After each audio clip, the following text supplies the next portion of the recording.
So this is the announcement. The Signal folks are working on various iterations of improving their quantum resistance of the Signal protocol as deployed into the Signal messenger itself, Signal the service. There's lots of deployments of the classic Signal protocol in services and applications and libraries for Signal the service. They are adding stuff and updating stuff, and they've been doing that since last year. They had their first thing last year, and they were preparing it before the final NIST post-quantum schemes came out. And the first thing that they updated was the session setup. So this is the classic session setup between two parties who want to start a end-to-end encrypted messaging session. And the idea is that they have been registered with Signal the service. When they register with Signal, they upload their identity signing key. So you generate your identity key pair.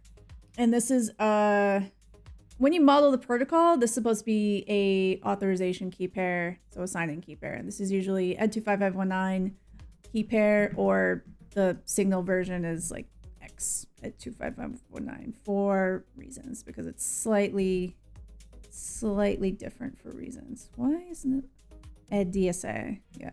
Yeah.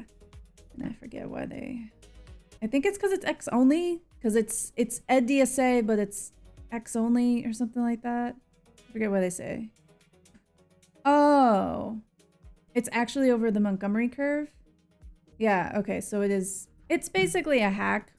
And the reason they do this hack is because they're using the same key material as both the identity key pair, which is supposed to be a signing key pair, and a kind of implicit auth diffie-hellman. So here you go. When you're setting up a new session with another party, you have your identity key pair, and you're also going to create a bunch of what's called pre-keys. And pre-keys are basically like a one-time diffie-hellman key pair, but you pre-generate them in advance. You generate a bunch of these, sign them using that X ed DSA, X ed25519 signing algorithm. You sign them with your identity key pair, and you upload them to Signal the service, so that if you're offline, somebody can message you and set up a new secure session, or rather it's a signed pre-key over here. So Bob is offline, you, A, Alice are online. You get to generate an ephemeral key pair to start the session, but because Bob is over there and they're not aware of you, they're either offline. Most of the time, you just have the key material ready to go. You don't have to ping them, wait for them to be ready to actually finish doing the whole diffie-hellman. You can just start sending messages. So this exists already up on server. They're supposed to be replenished on a regular basis, but there's also a last resort pre-key that comes in and is important to modeling the security, the lower bound security guarantees or some stuff. So you take your identity key, the X25519 variant of your key pair, and you do a diffie-hellman with your key pair and sign pre-key. It should be only used once. It should be deleted from the server once it's used. You do another diffie-hellman with the ephemeral one that you are just creating, the person that's starting the conversation, with the other person's public identity key, their X25519 version of their identity key verifying key. Then you do the diffie-hellman between your ephemeral one and their ephemeral sign pre-key over here. So that's 1, 2, 3 diffie-hellmans. That's X3DH. You do 3 diffie-hellmans. They call it extended triple diffie-hellman. I think it comes from, I don't remember. It might have been oh gosh, what's the thing called? There were some old protocols that had it before this one. And I think this one, is it just all on the Montgomery X curves? I don't think that is. Let's see. It might just literally be because of the signed pre-keys on the thing. So you don't have to wait for them to be online. One-time pre-key. A signed pre-key. It's a one-time pre-key. Yeah, I forget what the extended is, but I think it's that. I'm not sure. Yeah, the extra one. If the bundle does not contain a one-time pre-key, it includes an additional DH, which is the ephemeral and this one-time pre-key. So yeah, that's the original triple. Yes, OTR. Thank you. That's the one. I think it has a triple diffie-hellman in it. I don't know if it has the authenticated signed ephemeral keys, one-time keys. I'm not sure. I think it's OTR. That might be the ratcheting though. I forget. It's been a long time since I looked at OTR. But that's the original triple diffie-hellman. These diffie-hellmans are not quantum resistant. They're all instantiations of diffie-hellman, including super singular isogeny diffie-hellman and commutative super singular isogeny diffie-hellman with group actions. There might be instances of that are considered quantum resistant, but all real instances of diffie, especially based on elliptic curves, are vulnerable. A sufficiently large, efficient quantum computer that can run Shor's algorithm and break the diffie-hellman problem. This is the part of the signal protocol that sets up your initial session. It sets up the initial keying material. You do these diffie-hellmans, or 4 diffie-hellmans, and you concatenate them all together and shove them through the signal KDF. This is your root key. When you have your root key, you start sending messages. When you start sending messages, you get into the next part of the signal protocol known as the double ratchet. I forget which one is the root. Let's see if someone on the internet has a better diagram for me. Yeah, this is good. There we go. So this root key is what gets spat out of that original XKDF, X3DH, sorry, KDF. This is the root key. When you start sending messages, classic signal, you start sending messages back and forth. You start a fresh diffie-hellman keygen, and you send the public key to the other party. So Alice generates a key pair and sends it to Bob when she sends Bob a message. And the message is encrypted with the result of taking that key pair, doing a diffie-hellman. I forget how this starts, actually. Let me go back to the top. Is this the ephemeral one? Yeah, Alice's initial messages advertise her ratchet public key. Once Bob receives one, he performs a diffie-hellman ratchet step. Okay, so either way, I think it's whoever starts the conversation is sending their key. Yeah, that's right. Okay. Yeah, we do all this derivation. Yes. Deletes our ephemeral private key. Yes. And then the initial message containing the identity keys, it's binding it and confirming that you should only be able to confirm the ephemeral public key. This one. Identifiers of which of these got used. Initial ciphertext encrypted using encryption key, which is either SK, that SK, or the alpha version of encrypted key. Okay, great. That's handy. So this is sort of like key confirmation. I think after the first message, this is where this really starts to get going. The very first message is like key confirmation. And then everything after that is following the original double ratchet pattern. Okay. The important thing is we're doing 2 things in parallel. So we have our root key. We start sending. Our root key keeps getting updated. This is the original root key. We generate an ephemeral key pair. We do a diffie-hellman with our peers key pair, EKA or EKB. That's not so bad. Okay, so yeah, and then you have a diffie-hellman value, but the key part is you're not just using that. You are using the root key and that diffie-hellman. The key for the KDF is the root key. The input to the KDF is the new diffie-hellman value, and then you output a new key pair, and that's what you use to actually encrypt your next message to Bob. If Bob immediately replies to that message, he'll do the same thing. You keep doing the asymmetric ratchet. So he'll do one, and then you do one, just like this. You do one, and then he does one, right? And then you do one, and he does one. This is like if you're literally replying back and forth and back and forth. But if you send a message, and then you send a message, and then you send a message, and you send a message, you do the symmetric ratchet. And this is literally, you have your key and some sort of counter or something like that. You have the key and you input in the KDF and you put out the chain key. Is key material, you put, like, part of it is the next chain key, and then the other part of it is the actual message key for that message that you send. And then you do this again, and you do this again, and you do this again. Let's see if they define what it is. What is the value? It's probably just like a counter or something like that up to a max value.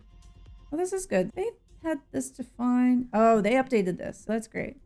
This is new because they didn't have this defined. It's all in here, actually. Oh, very good. I was wondering about that. Double ratchet, triple ratchet. Okay, that's the original double ratchet. And putting those two things together, you do your triple diffie-hellman, extended triple diffie-hellman to set up the session with your peer. And then you do the double ratchet when you're actually sending messages in that one session. That's the signal protocol, basically. There's a whole bunch of other stuff that goes into actually running signal to service, including having multiple sessions, up to 40 sessions, and you're juggling between them to make sure you don't lose any messages from your peer. They get interleaved into one conversation, and whichever one gets a message replied, that becomes the primary session. The other ones kind of go into the background. There's a lovely paper. I think it's the one I did on my last stream, which is basically like, how do you find the sweet spot to make that work in a real world cryptographic setting? They gave some answers. It basically comes down to like, you make some tweaks to the protocols, but you always have a primary and a backup, and you just toggle between them. And like, you always call anything any older ones than that. And that gives you the closest thing to full post-compromise security when you have multiple sessions interleaving to make a human-facing conversation, but outside the scope and stuff like that. So anyway, oh, and the diffie-hellman part of the double ratchet, the asymmetric part, is of course not quantum resilient. It's all elliptic curve diffie-hellman, breakable by a quantum computer. It's not quantum resilient. So what they did last year is they updated that initial session setup part. They updated the triple diffie-hellman thing into post-quantum extended diffie-hellman. The important thing to really understand about how they updated the session setup, the triple diffie-hellman, is you've got your identity keys, which are still elliptic curve diffie-hellman keys, and you can turn them into, they're originally the Montgomery curve form, X25519 form, and then you can use them via the XEDDSA, version of Ed25519 to use them for signing over the Edwards curve by rational equivalent form. And then you have your pre-keys, your sort of signed X25519 diffie-hellman pre-keys that you put on the server. Then they added post-quantum pre-keys and your last resort pre-keys. Those were originally designed to be Kyber and updated to ml-kem. They updated how they integrated them into triple diffie PQ XDH to make it not matter. It was originally Kyber, and then I think they eventually were going to update it because they didn't want to have V3 over here and ML over here because they eventually integrated ML. Those pre-keys were originally Kyber V3, and I think they're now ml-kem, signed by the non-post-quantum identity keys, the 25009 variant. Those were put on the server. And then they did the original 3 diffie-hellmans that we saw, and they did a KEM shared secret computation where someone pulls down the pre-key, the ml-kem pre-key for Bob, say, and they use it to encapsulate and create a shared secret in a ciphertext. And they use that shared secret as the next part concatenated to the diffie-hellmans in the inputs to the KDF. If it doesn't have a one-time pre-key, you do the additional one here.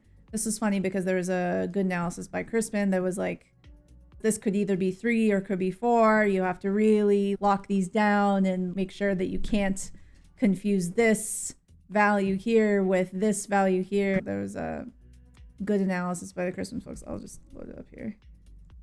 Yeah, because it could be 3DH and 3S or 4DH plus SS, and making sure that you encode that really correctly and account for it in the info field that's like the metadata about what you're expecting to see was an important improvement that they made.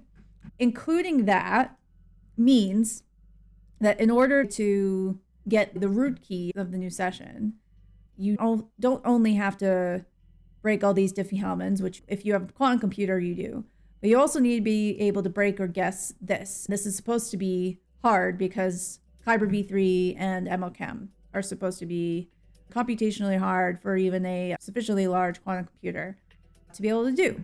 So that's just for the session setup, right? The rest of the double ratchet was still vulnerable. You can make an argument that we're doing a bunch of computation and ratcheting based on that kind of root key being hard.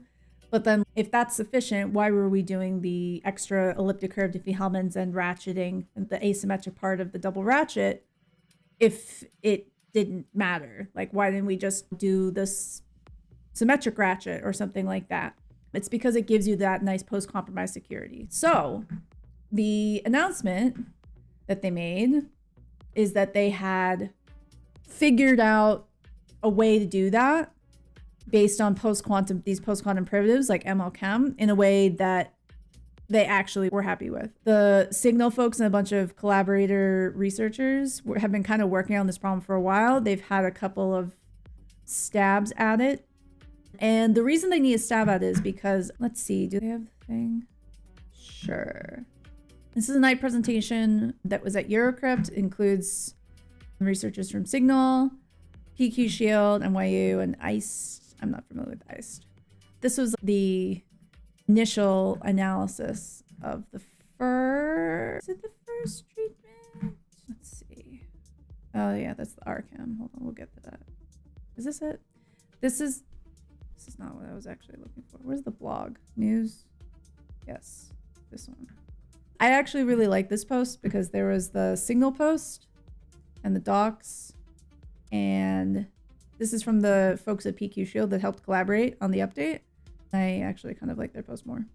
So one of the reasons that this isn't just a straightforward, like, well, we generated an ephemeral key pair for each back and forth, right? Why can't we just replace the diffie-hellman with a new ml-kem or do both? Like 32 bytes, not too bad. Well, the reason is that every ml-kem public key pair is at least a kilobyte, and every ml-kem ciphertext, which is the response to your public encapsulation key, is at least another kilobyte.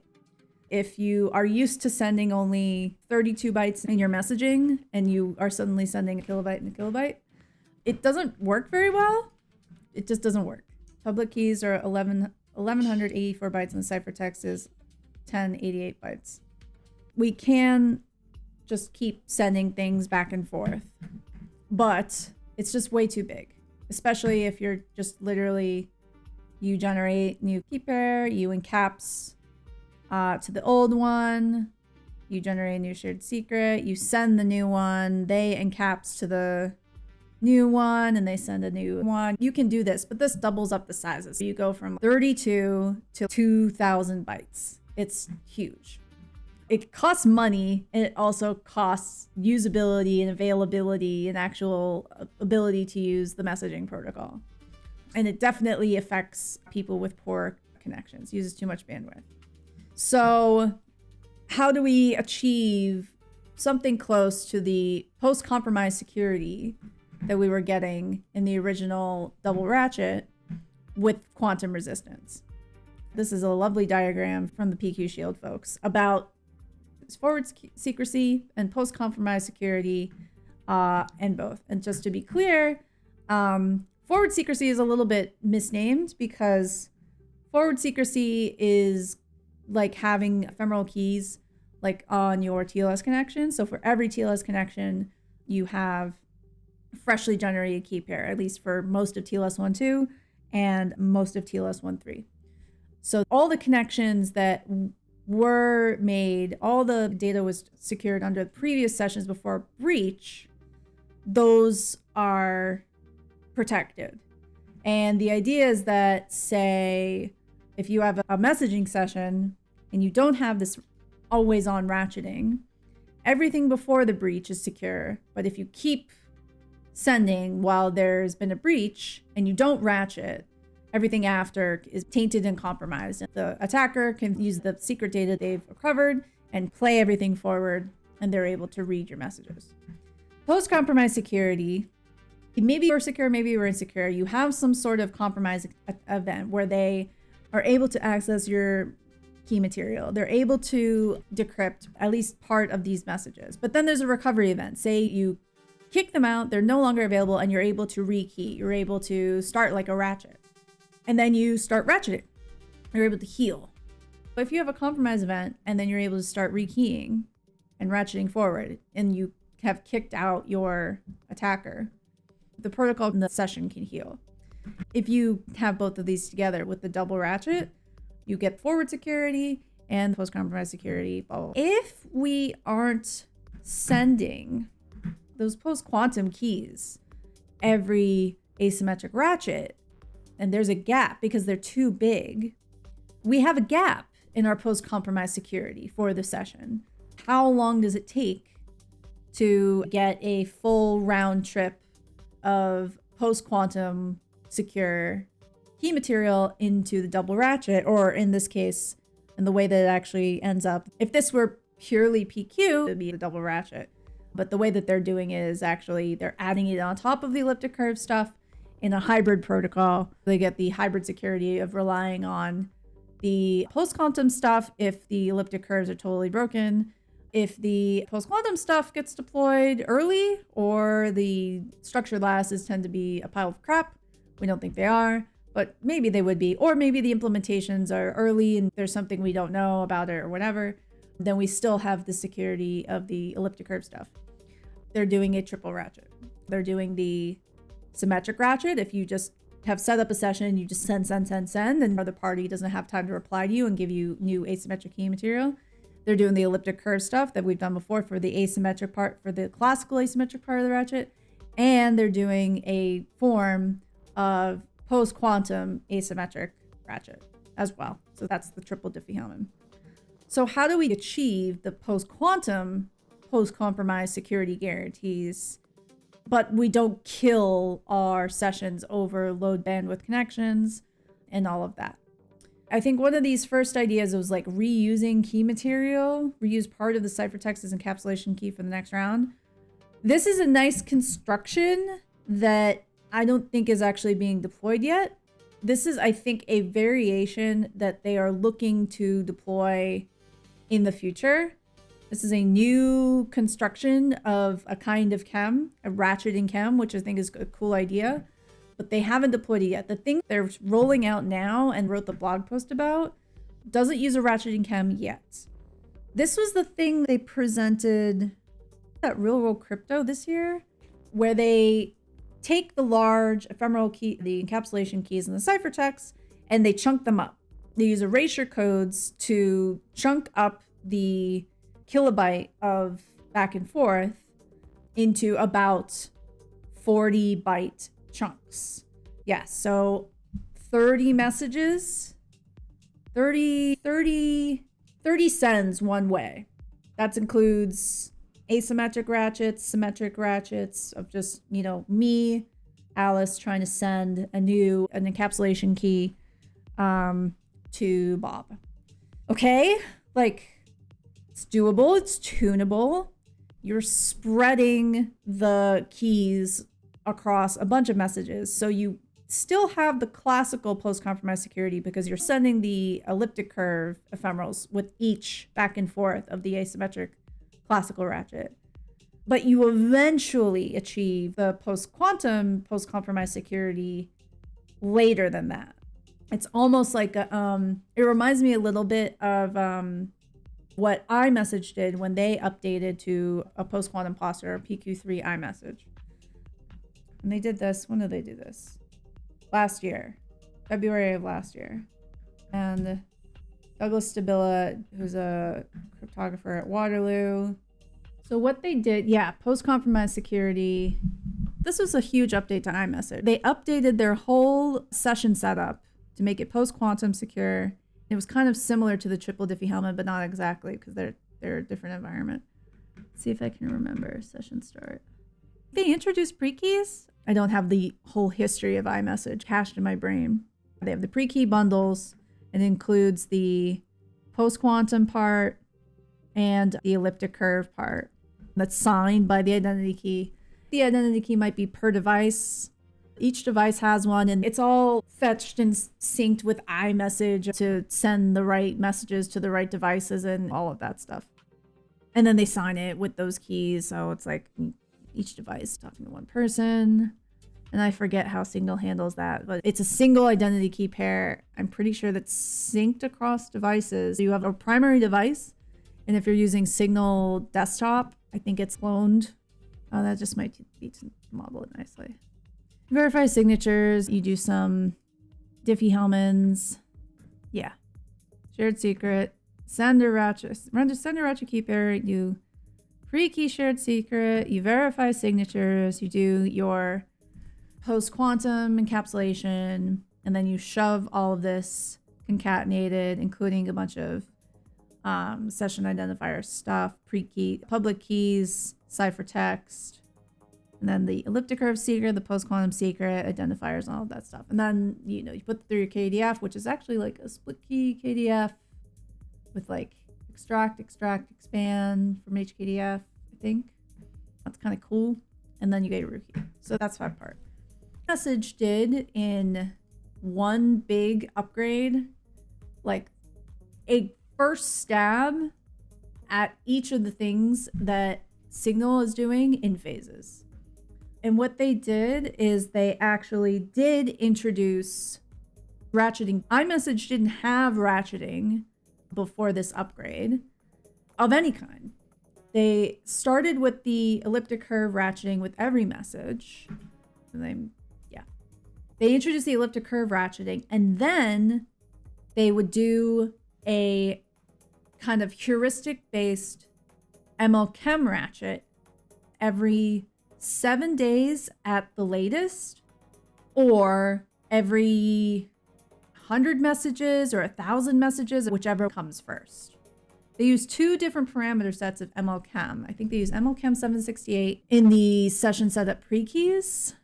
And actually, it might be the other way around. I forget which one. Let's see. Yeah, it was the other way around. So they use 1024 for the session setup, and then they use 768 for the asymmetric ratchet. All right, and then let's see. Asymmetric ratchet. EH, Q, description. Where's the pros description? Okay. Stages, yes. I'm just trying to find the place where they actually are like noting their heuristic of when they actually send the ratchet. That's a security definition. For post-quantum KEM-based key exchanges, target stage, replace KEM shared secret random value. Yay. That's interesting. Nope. Maybe I'm thinking of the other process. Is it this one? Yeah, I think it might be this one. Because this gets into the actual post-compromise security stuff. This is like the protocol level stuff, where the stuff that Douglas was proving is like session key and distinguishability and things like that. It's game-based. Whenever the session changes direction. Every 15 messages or every week. That's cool. Is that documented anywhere? Probably not. Maybe it's in some release notes or something. That'd be cool if it's actually documented. Yeah, because 1,000 sounded too big. 30 sounded closer. Okay, yeah, if he just said it in his talk, that, yeah, fair enough. Yeah, oh, okay, here it is. Depending on state, may additionally perform either using encapsulation algorithm to produce new KEM shared secret or generate new KEM publicly key peer. Okay. Performed when the peer performed 2 in the previous thing. Yes. 2 may not always be performed. 2 is generating new key peer. Instead, a custom heuristic determines when a client refreshes its KEM keys. Accounts for the threat environment, performance, and other requirements. And so this says 15. Cool. All right, let's see. It's probably in there, but 50 or whenever they have not sent within a week. And that is literally citing the talk. Excellent. Very good. Thank you. You even found a scrub for me. Yep, that makes sense. 45 bytes per message. So that's the same. Yeah, that's the only thing. That's the same thing that the Signal people have been saying. So I guess it's all similar messaging, similar deployment environments. So they're able to all come to the same agreement. That's what Apple released in early 2024. They don't chunk, just decide when to eat it and send that big 1088 or whatever. This initial approach, this sparse continuous key agreement, is sending chunks over multiple messages of either a ciphertext or an encapsulation key. And then when you have sufficient, because I don't understand erasure codes completely, I don't know if you literally need the whole thing and you're able to do a checksum to make sure you haven't lost anything, or if you can just take part of it and that's sufficient. You have to wait to get enough of the data to actually do an encapsulation. Can't read. Healing. Yeah. Multi-stage indistinguishable. PDF browser. Like just highlighted everything. Secure session keys. Multi-stage. Passive quantum adversaries. Huh. But I think it's because we don't have the post-quantum signatures, right? Ratchet freshness, state freshness. This is kind of like trying to do a symbolic model in a game model. There's a lot of similarities. These things need to be unrevealed and they have to be, this other thing has to be revealed, or there isn't a ratcheting key. If this thing has been revealed, then this other thing must not be revealed. That's exactly how you write these rules or whatever in Proverif or Tamarin. The prover is like going through all of the traces and states, trying to permute and do like a SAT solver type of thingy in the background to make sure that it can't find a situation where one of those rules doesn't hold. But this is trying to do a similar experiment in a game-based proof model. That's very interesting. This is the kind of thing you need to do with these complicated protocols. Okay. Freshness. Session key plausibly secure. Yes. Stage input. Cool. At least one input to the derivation session key of the stage has not been revealed. And that's sufficient. I guess it's like a... It's either a split key PRF or, you know... Was it like a multi-input PRF or KDF or something like that? Yeah. Init, response, both. Okay, cool. And then the stage remains fresh if some but not all of the inputs to the state have been compromised. The chain state from earlier asymmetric stage is uncompromised. The ephemeral key exchange in this asymmetric stage is uncompromised. The stage should be considered fresh. Well, this is cool. For the last talk of this session, we have Felix Linker from ETH Zurich talking to us about the formal analysis of Apple messages. Then iMessage still aims to provide forward secrecy, meaning that messages exchanged previous to that the shared secrets established in the public encryption key here called. So far, my introduction for the iMessage protocol. That's nice. Our goals in our with that, there is an multi-set rewriting rules. Operations and time points X. Ever participant P send message. Tamarin defines lemmas. Maybe Proverif does too. I forget. Tamarin now. What does Tamarin do? Yeah. Ephemeral key material that is generated by material that we put on the side to model the. It's highlighted with the arrow here. That's nice. So that means it was derived from some chain. So all other keys. All keys in. Yeah, can't have an active attacker. You just gotta slap some. You gotta. I don't kind of want to. Oh God, Apple has these keys like burned in. It's actually 32 random bytes, especially for MLDSA. Like, what if you just did something terrible? Just replace it. You're not gonna replace it, but replace the ECDSA key pair with just an MLDSA key pair. Just break everything. I enjoy that, like, the argument of like there is hybrid security is like this can be observed by observing that the relevant advantage involves a term of the form of we rely on the, you know, was it one more discrete log, this diffie-hellman assumption, PRF oh, was it PRF ODH assumption? I forget exactly how that goes. But also it relies on the NCCA-ness of the KEM. It's like the advantage calculation that we wrote tells us that this is hybrid security, which is true in a way, but it's kind of funny to put it like that. This doesn't say anything about how post-compromise secure it is. Just that when these things are true, it is post-compromise secure. That's the only point I was trying to get to. iMessage, PQ3 iMessage is sending it either every 50 messages or every week. There is this sort of like an opportunity for a quantum attacker, I guess you could say. When whoever sends the next ml-kem 768, an adversary who's watching could start running Shor's algorithm. That's what we actually care about. It's not actually when they send the ml-kem stuff. Or I guess your very large data center running your best lattice sieving attack against ml-kem 768. I think it requires to be able to solve like, no, I think it's 512 requires 400 to be able to solve 400 dimensions. There was the presentation at the NIST workshop on advances in sieving, which was actually kind of spooky. Yeah. And it was like eliminating these requirements on streaming memory access as well. Memory access costs more. Well, it was basically like taking a cost measurement analysis that was like, oh, it's not just about compute cycles, it's also about the amount of, you know, available memory addressable at any one time.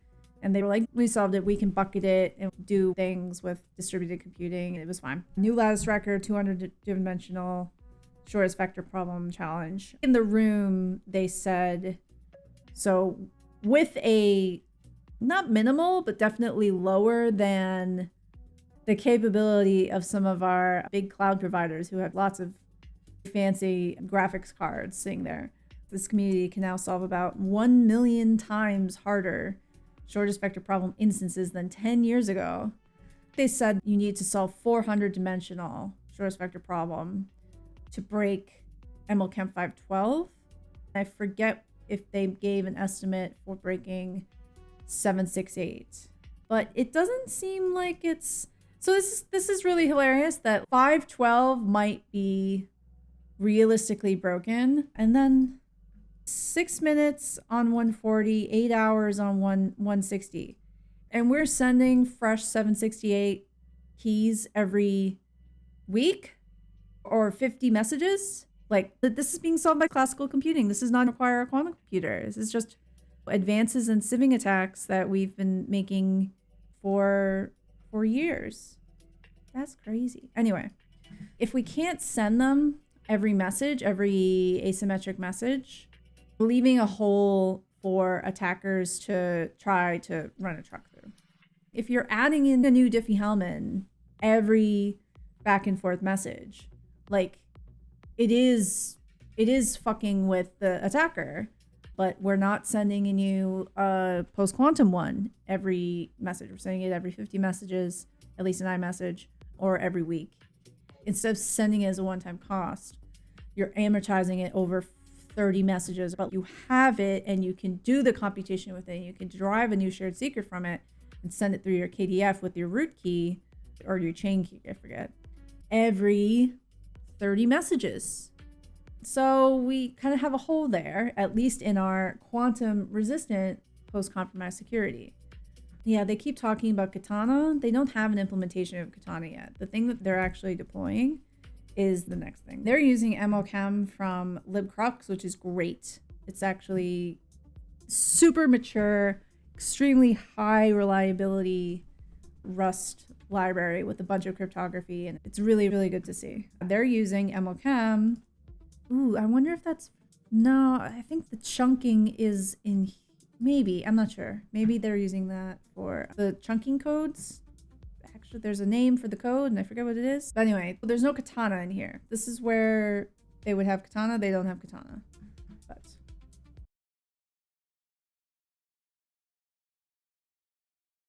use our chunky compiler, turn this into a sparse continuous key agreement protocol, drop this into blah, blah, blah, or we could do better. So yes, healing is slow. This is the new encapsulation key, ciphertext. This is like the other shared secret. No, sorry, the KEM shared secret. When we chunk, someone is already staying quiet. Send opportunistically if you block sample something, and send whenever you block sample new key pair starts sending the encapsulation key. What happens? Alex sends more messages than Blake. This is our symmetric ratchet, right? They accumulate an unbounded number of secrets and makes healing slow. This is this paper. It's actually pretty cool. They were analyzing different kinds of sparse continuous key agreement constructions. And this is the katana one. This is based on the ratcheting KEM, but they're not deploying that yet. Didn't they have other ones? Is it this one that they decided to use? Opportunistic unichem. Opportunistic unichem. Unidirectional based protocol. Erasure codes. Optimistic setting and sending. Exploring the structure of offline online KEMs. Is this not the full version? 20-page paper is not the full version. I'm really interested in this construction because I feel like the ratchet KEM. Where's the ratchet KEM? Is this where it was introduced? No, I think it was introduced in the Eurogroup paper. Double Ratchet, ratcheting KEM. Yes. So the generic form of katana, I guess. Forward secure ratcheting KEM, an R KEM, not to be confused with an M KEM, which is a multi-recipient KEM, which no one seems to be using. I wish there were more diagrams. A lot of math. This is the R KEM definition. Different key spaces for ratcheting key space and the shared key space, I'm assuming. Yay. P. What's par? Oh, parameter. Mode. Mode is ground? Updated. Okay. This is familiar. Mode update is mainly used for security analysis, otherwise only appear in the setup of our construction. Okay. Okay, great. That's better. Outputs and in this other thing, if it was updated, encapsulate input. Cool. But Ratchet's keys on decapsulate too. This is interesting. This is like a re-randomizer sort of dealy, but like a ratcheting re-randomizer. That's a forward secure KEM. There's a non-forward secure KEM. Yeah, you're restricting the key space. Okay. Forward secure in CPA. Update version CPA game adversaries. Update decapsulation key along with the challenge ciphertext. Sample key, random key. D is the reduction. Ratchet simulatability. Where's D? D, delta, whatever. Distribution. Delta or D or whatever. Distribution, ratcheting key gen A. Sample the keys and sample the keys. We do the encapsulation and then we ratchet delta key or encapsulation key E, A. We do the encapsulation of B and we ratchet encapsulation key A. The adversary given all the public material and one of the decapsulation key materials has to choose which one KB is. Okay. Sure. Yeah, it does not have a encapsulation oracle. It just calls decapsulation like everybody else. Yeah. Okay. Max of the advantage. Sure, fine. Oh, of either party. Okay, good. These papers came out, but they're deploying Triple Ratchet and they call it Triple Ratchet, but they're not using a ratcheting KEM. They're using this other thing that they're doing with ml-kem, which is kind of cool. They're using this incremental version of ml-kem. They have the same delta post-compromise security, which is basically like their measurement of, it's like what the gap is for quantum resistant post-compromise security. Oversampling can hurt post-compromise security. Compare protocols, and they found a metric to compare between these 6. They only write down 3. No, they have like 6 written down in this presentation, and they measure the diff between them by vulnerable message set. It's sort of like the gap. How many messages are in the gap? The protocol wins. Best protocols used. The best protocols, as in like these candidates of continuous keys, sparse continuous key agreement protocols. We want to extend standardized ml-kem as in FIPS 203 because extensive scrutiny and library support. Although I'm very curious about how, yeah, op rchem used an rchem, op unichem used an in-CPA chem.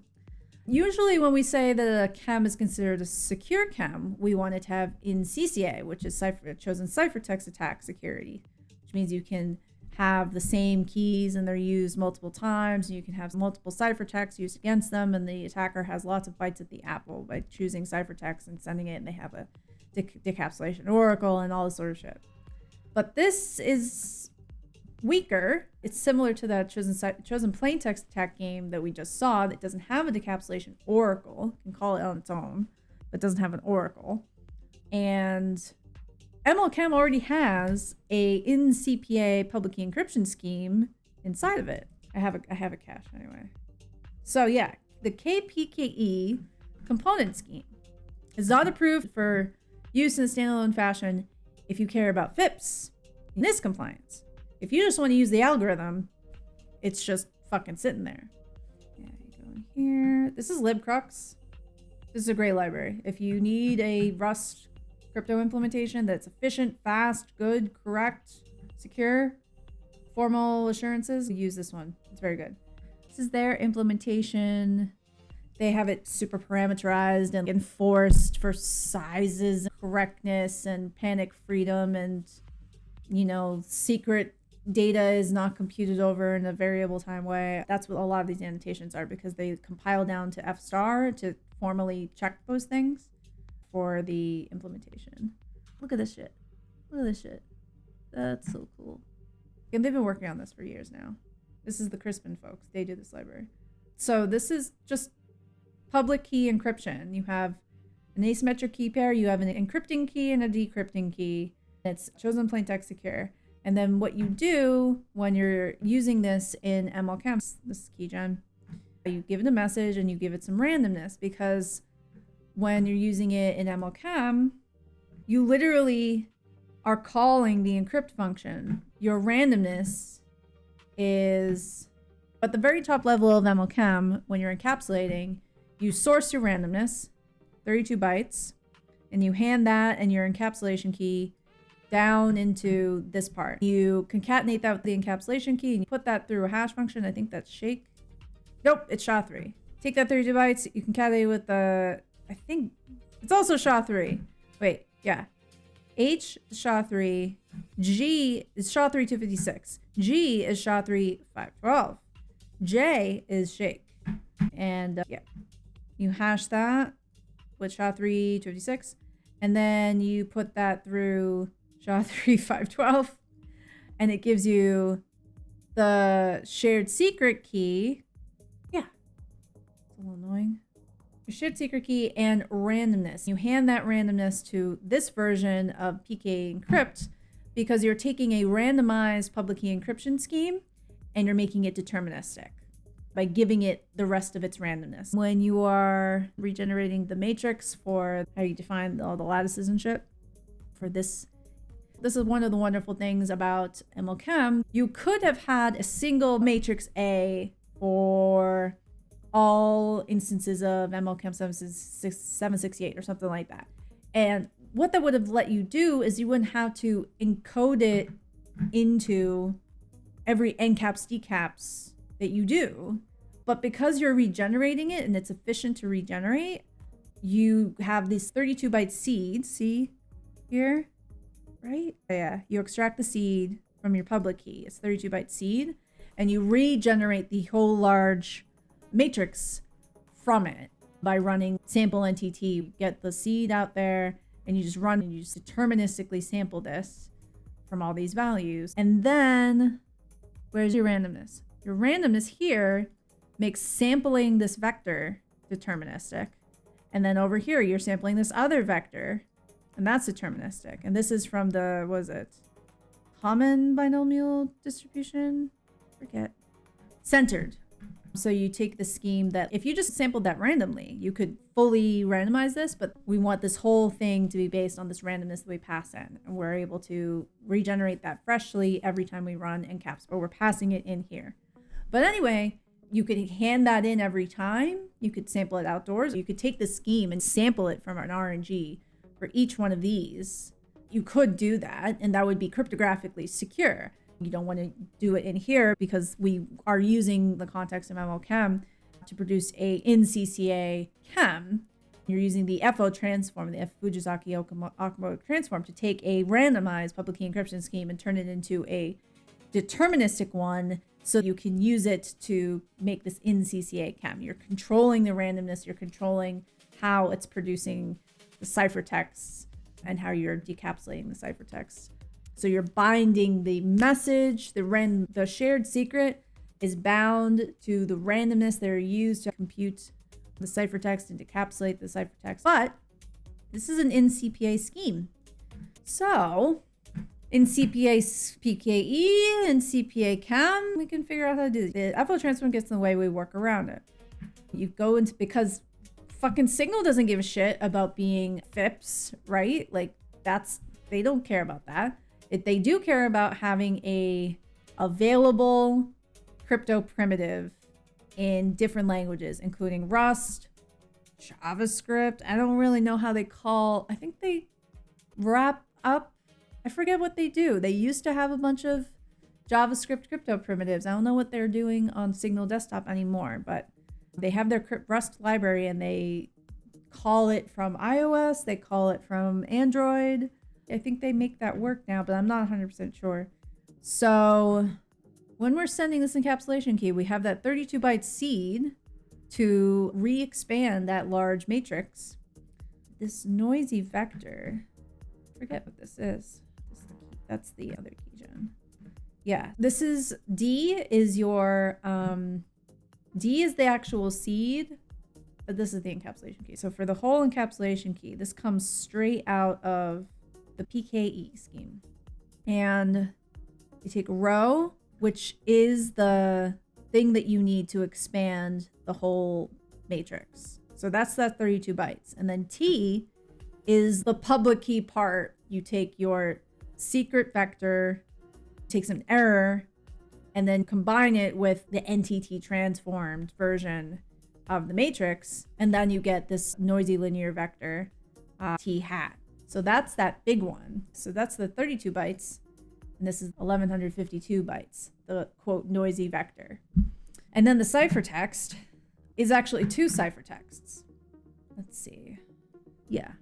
So again, expand that matrix from row, sample from the centered binomial distribution, sample Y, sample some error E, sample, I think this is like actually an element, single element E, not a vector.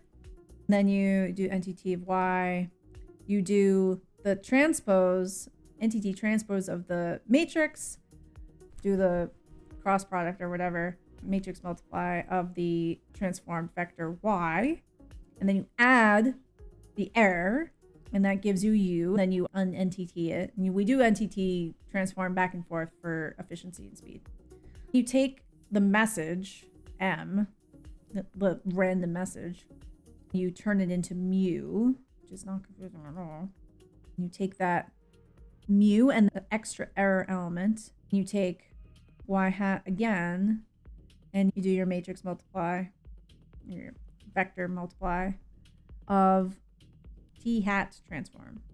That gives you V, and then you compress and encode, and this is actually a security relevant process. It's funny because you wouldn't think so, but you can leak information. Doing this correctly and securely is actually important. Encoding, decoding, serialization, deserialization, compression, decompression.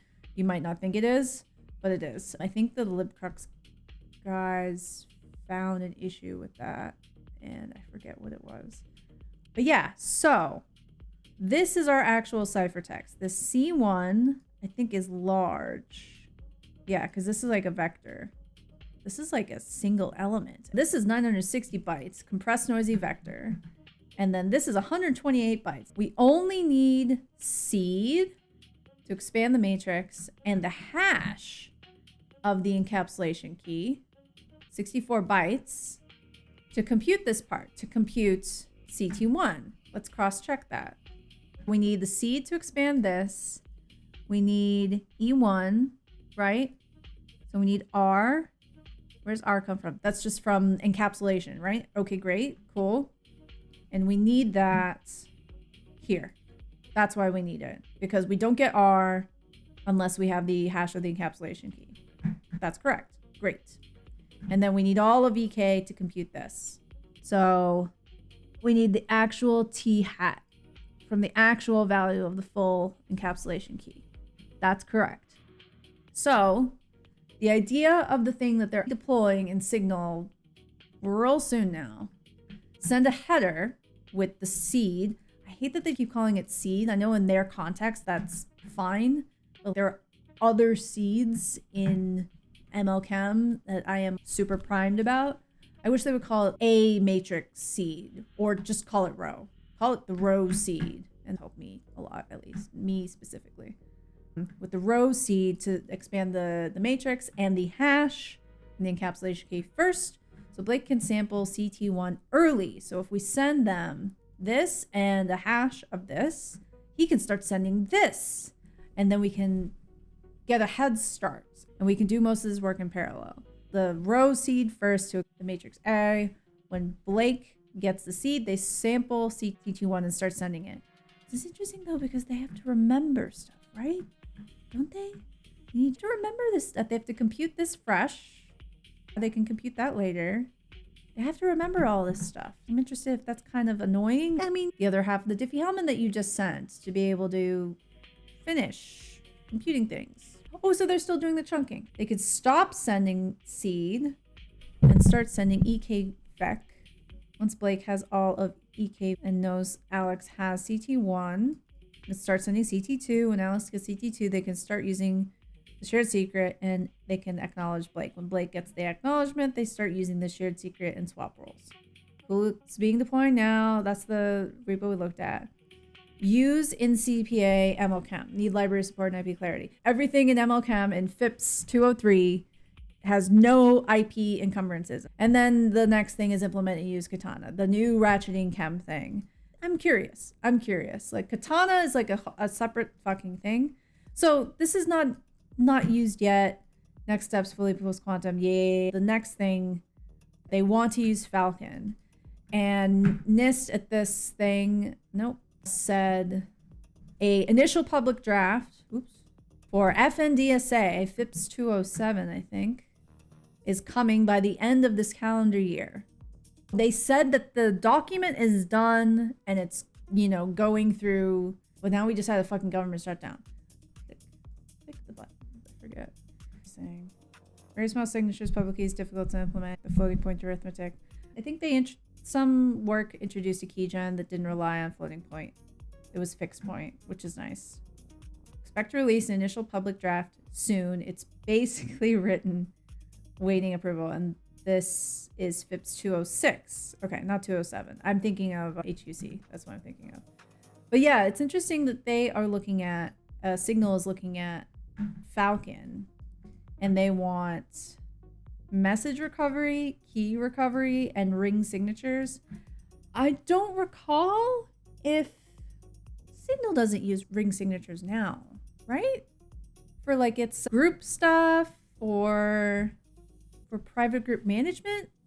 I know they use these anonymous credentials and things like that. There's ring signatures. I mean, what about threshold signatures with MLDSA, which there was a recent construction.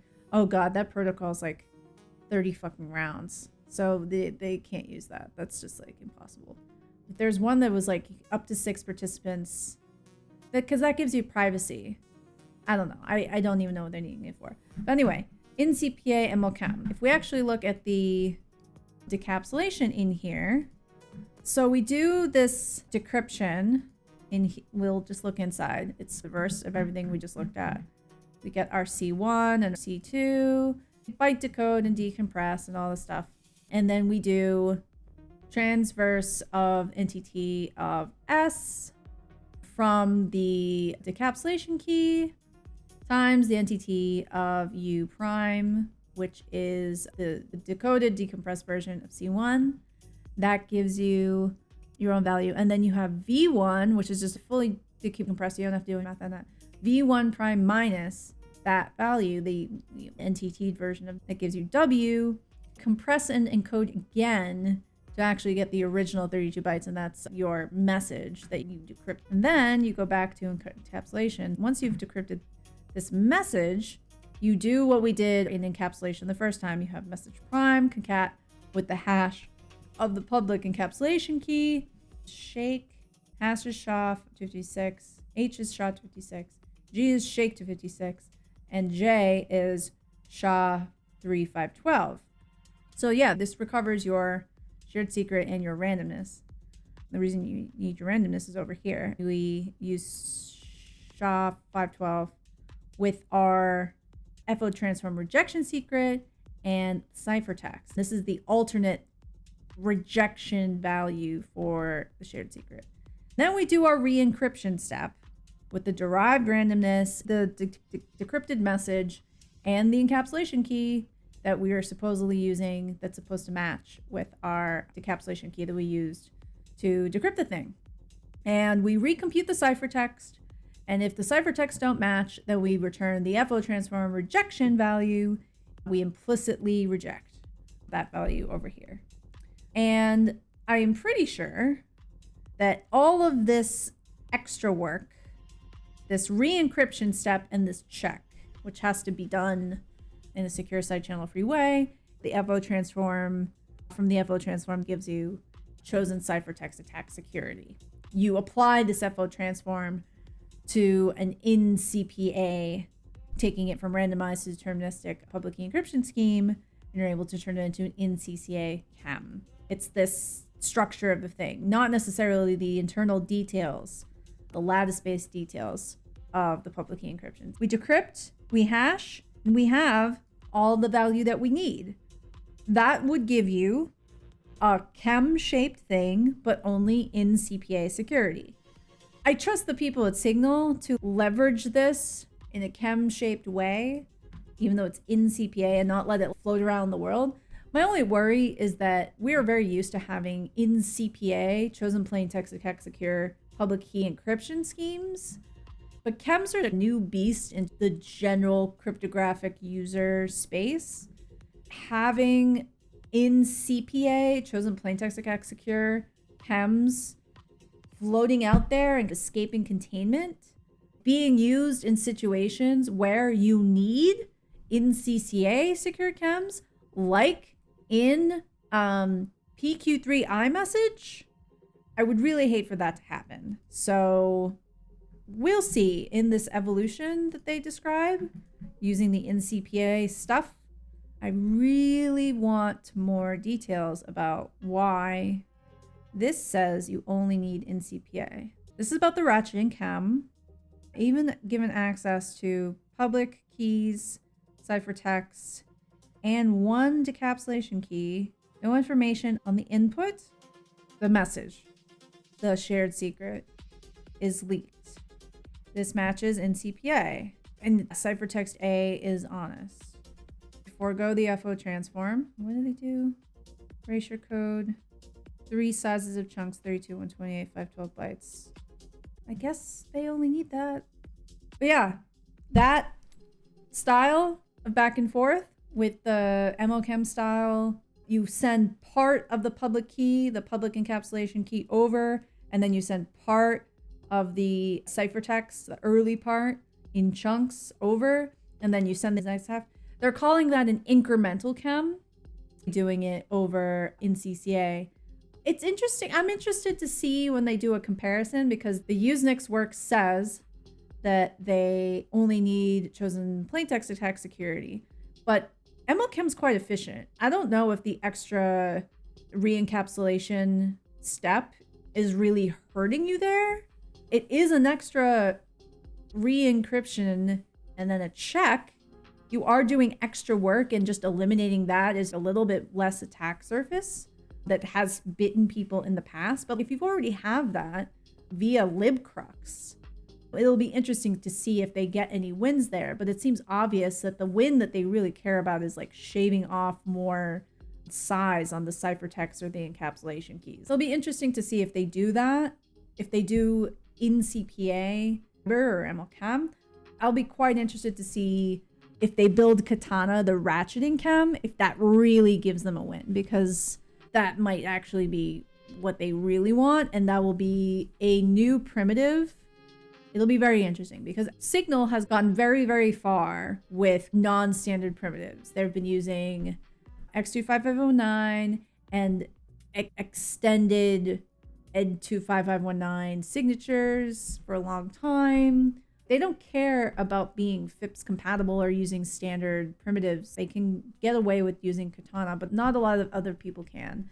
You've got newer protocols like MLS, which are based around fundamentally new primitives like KEM. It is a massively important data structure that handles like group key agreements, continuous group key agreement via this big ratcheting tree of KEMs. That is built out of primitives like ml-kem or DH-kem. I wouldn't be surprised if that were theoretically FIPSable, especially because a lot of people who are trying to deploy it care about being able to deploy it for people who care about FIPS. But Signal doesn't care about that. So if they succeed with Katana and they deploy Katana and Katana gives them exactly what they want, the bandwidth, the performance, the security, we'll see if that gets popular with anybody else. A ratcheting chem like Katana. I wouldn't be surprised if NIST just does not have an appetite for more exotic primitives like a ratcheting chem. In the meantime, it's interesting to see the incremental chem. Let's see, where is it? Oh, it's in libcrux. That's where it is. It's turning a create key pair, send, post the encapsulation key. Someone uses the encapsulation key to encapsulate to you and send you a ciphertext, and then you decapsulate the ciphertext. It's shaped a little bit like a diffie-hellman key exchange. It's not the same, but it's, you can see you send one way, send keys, send the ciphertext back. The incremental thing, create a key pair, send part of your key pair, get back part of a ciphertext, send the rest of the key pair, send the rest of the ciphertext, finish the actual key establishment. It's a 2-round thing. And I'm very interested in how that tweaks with things that we understand about like straight up boring KEMs, because I haven't seen that analysis anywhere. I've looked in all of these papers, in the code, and people are just taking the KEM API and just like blowing it up across and turning it from a 1-round to a 2-round thingy. I'm interested in that. Maybe there's fucking nothing to it. Maybe it's just sort of like, yeah, you split it up against 2 rounds and then you're done. Maybe there's nothing there, but I'm just curious. Everyone seems to be there's a ton of analysis and work on like, ooh, we like these ratcheting KEMs, and Katana was introduced in that Eurocrypt paper, but it's not being deployed yet. So I don't know. All right, is there anything left? And then there's still the chunking, the incremental KEM of just sending the big chunks. And even those chunks are still, those like the 32 byte seed and the 32 byte hash, or is it H is, yes, I think it's 32 byte hash, 64 bytes. And then you send over whatever the fuck it is, 1,000 bytes, send over 1,000 bytes. And then you send over the rest of the 1,000 bytes from before, like 900 bytes. And then you send back the next 100 something bytes. Like, of course, those big pieces are still chunked with these, what the fuck are they called? Erasure codes. I keep wanting to say error correcting codes. And they still have chunking. All chunks. Preset size. Sufficient amount of chunks. Opportunistic sending. Feature. Yes. Oh yeah, and the Signal said this is gradually rolling out, and that eventually when this has been rolled out, they're going to turn off the original Double Ratchet and only have the Triple Ratchet. I don't think they're moving to a pure PQ. They're still going to have hybrid in there, at least for a while. They kind of have to have it because they'll be sending messages that are not fully PQ. They still have to amortize shit.